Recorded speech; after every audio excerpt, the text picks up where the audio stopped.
Hello and welcome to Whimsy Creek Art. All right, so this is episode 9 of our Basics of Paint Pour series. And this is blown paint pours, and I do a Dutch pour and several other examples of blown pours. So here's some of the things I use sometimes. You can use a silicone straw. What's nice about them is they bend and they're very reusable. Just a regular straw. I don't usually use a straw. One of my favorite things for the smaller canvases for blowing around is the world's smallest leaf blower. And I just got that off of Amazon. It's just USB. It hooks right into a USB port. And it's pretty strong for a smaller canvas. I wouldn't do much more than maybe a 14 by 14 inch canvas. And then my very favorite thing to blow out paint pours with is aquarium tubing. So you can use any tubing like this. They've got lots of different, I've just got aquarium tubing that I got. It's very cheap, it's reusable, you can use it over and over again, and it's very bendable. I like that you can bend it to whatever direction you want to pour. So all right, I'm just spreading a base of white down. And for a Dutch pour or a blown pour, you do want your paint just a little tiny bit thinner. So my paint is 1 part paint to 3 parts Floetrol to about a half a part water. So that's how much I have got. So I have about an ounce of paint to 3 parts Floetrol to about a half of an ounce of water to thin it down. See, a real nice and thin mixture. My base does not have any silicone, and my base is the same consistency as my colors. And I happen to be using white. And so this series we're using the Craft Smart brand paints, and so we used a 24-piece set is what I've been using throughout this series, and we're using 10 by 10 inch canvases. So that was the pink and the pink blast and the purple. And the purple and the pink both have silicone, and they have 2 drops of treadmill oil, and that is it. And they're the same consistency as the base, so I have thinned them slightly with water. Then I'm using the green, then the dark yellow. And so what we're going to do here is this is an example of a Dutch pour. So we're just putting our, this is the dark yellow, and then that last one was the light yellow. But we're just putting our colors down through the center. You can put them any direction. You could use the aquarium tubing at this point to go ahead and blow those out. So now I'm going to put a little bit of the base color along each side of the line. And that is what makes it a Dutch pour, is blowing that base color up over your colors. I'm trying to just carefully feather that base, that line of white that I had poured on each side, pour that up and over. Now I'm taking my world's smallest leaf blower and I'm just blowing out those edges kind of back and forth, and I have it at about a 45-degree angle. If you're doing a larger canvas, you could use a hair dryer. There's many people that use this technique, and this technique was originally inspired by Renske Duna. And she does amazing Dutch pours. She's kind of who invented the Dutch pour method. But this is what a true Dutch pour. She usually mixes hers with a lot of times just water. But for my recipe, I do have it mixed with Floetrol, and I do have a little bit of silicone. So now I'm just going to come in and kind of get some of the details, kind of blow in some little bit of this detail with the aquarium tubing. And so this is great, some real nice lacing and a real subtle look to it by blowing that white up and over, or any color that you want your base. Your base just does not have to be white. And then you can always come in and just blow with your mouth. I wanted to show a kind of example of just blowing with your mouth, and that creates a whole nother look. So there's a lot of different ways that you can blow out a paint pour. But this created some beautiful lacing and just kind of some ghosty shadowing kinda. And so real interesting look to this one. And so here's kind of some close-up shots. But this video does have 4 different examples of blown paint pours. And stay tuned to watch all 4 examples, because the last example is actually my favorite one. So stay tuned to watch all 4 examples. And so this next one, I have put a base of white down already, the same recipe. And then I have this navy, and it does have silicone in it. And then I have some of the purple, which also has silicone. And then I have some of the green, and these are all the Craftsmart colors. The white is the only color that I am not using as Craftsmart. It is Liquitex Basics.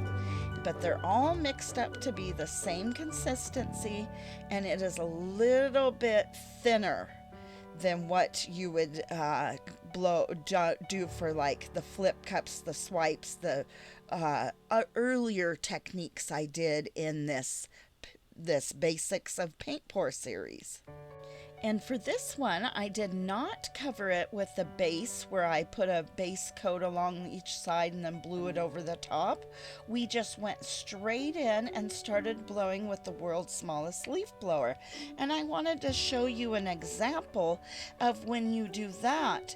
And so it creates a much brighter, the colors are not quite as subtle, but that was an example of doing the same kind of technique, but the first one we did, I put a base coat, kind of blew it up over the top of the colors.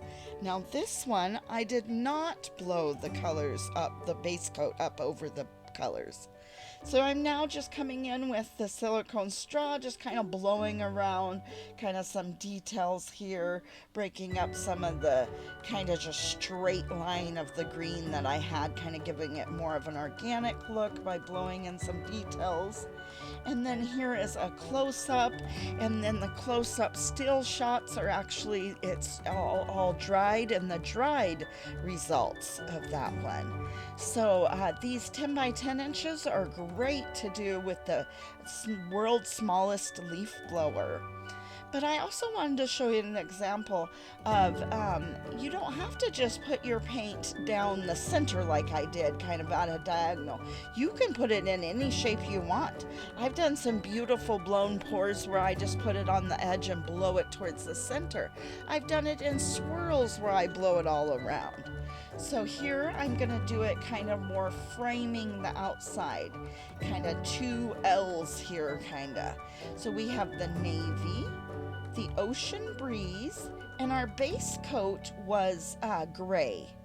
And the navy has silicone and the ocean breeze has silicone. And then we're going to put a little bit of white down. So I just wanted to show an example of, you don't have to go in kind of just that line like I did the first 2. You can go in any kind of shape you want to, and you can use any color you want as your base coat. But I usually do not put any silicone in my base coat, and I just put a little bit of silicone in 1 to 2 colors. I don't put silicone in each color, and I just put a little bit of silicone. The silicone, a little bit, goes a long way. But this one, I'm really liking how it kind of almost frames it in, but I do kind of think it needs a little something here in the center. So just kind of blowing out some of the details here, and you don't have to. You could be done with it at this point, but I like to come in and just blow out a little bit of the details, and I just kind of think the center needs a little bit something. So now I'm just going to kind of put a little small bit of each of the colors down here, and instead of pouring directly directly from the cup and accidentally pouring too much. I'm just getting a little bit of on the end of my palette knife and letting it get in there. And so I don't want to mess up what I've already got on the canvas, so this is a great way just to come in with a little bit more color later, is with the aquarium tubing. So I'm just blowing that around, giving a little something in the center. But I kind of think this one would be a great one for Christmas. My Christmas colors in our home are silvers and blues and whites. So I don't know, I might put a quote, some sort of Christmassy quote on it, and then make this one a background with a quote, maybe for our Christmas decor. I think this one would look nice with a quote painted maybe in silver on top. So all right, here's the still shots of that one, some close-up shots of that one. And then I also wanted to show you an example. You don't have to have just one color as your base coat. You can do what kind of is a split background, split color background. So I'm going to do this one, half of it in white and then half of it in the ocean breeze color. So I just wanted to show a quick example of where you don't have to put the same color on your background. And you don't even have to put two colors. You could put multiple colors on your background. You could also mix and match some techniques and do a blown pour on a portion of a flip cup or a dirty cup. You can do a blown pour on top of another technique. That's what's a lot of fun, is once you get a little bit more used to each technique, it's fun to kind of mix and match and add a few techniques together and do a few different techniques on the same canvas. That's when it gets super fun. So all right, I'm just kind of spreading around that base. You don't need a ton of paint, just enough to really coat it real good. And you do want it just a little bit thinner. So this whole video, each of the 4 paint pours, the consistency of the paints were all the same. The base coats, the colors I blew around, they were all the same consistency, which is just a little bit slightly thinner than what you would normally do for any of the other techniques. So all right, now that we have our 2 colors down as our base coat, or our white and our ocean breeze as our base coat, I'm just putting a little bit of the navy, a little bit of the gray, a little bit of the white, and then a little bit of that pink blast. Now I'm going to come in with my aquarium tubing, and I've got my aquarium tubing at about a 45-degree angle, and I'm just kind of swooshing it back and forth, feathering it back and forth, and blowing real gently. You don't want to blow, too hard, just kind of a real steady, about enough that you would like to blow out a candle, about the same. Now you might need to take a break every once in a while, especially if you're not used to doing this.